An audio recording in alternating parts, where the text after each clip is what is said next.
જલેબી પાપડી લેવા આવી ગયા છીએ દુકાનમાં। કારીગર એક નંબર હે। આવી ગયા છીએ અમે જમાડવા। શું જોશે ભાઈ તમારે? લઈ લે એમાંથી બધું બધા મન બુદ્ધિ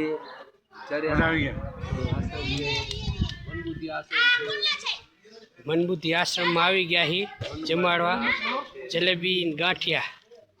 તો બોલો જય શ્રી મુંબઈ માત કી જય।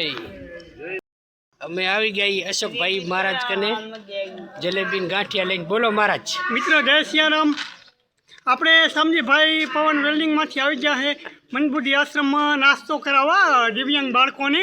તો હું પહેલાં તો એટલું જ કહીશ કે થેન્ક યુ સમજીભાઈ અને ગ્રુપ, આપનો ખૂબ ખૂબ આભાર કે તમે મનબુદ્ધિ આશ્રમમાં નાસ્તો કરાવવા આવી ગયા। થેન્ક યુ સો મચ મિત્રો। જય સિયારામ। તો બોલો જય શ્રી મુંબઈ માત કી જય જય।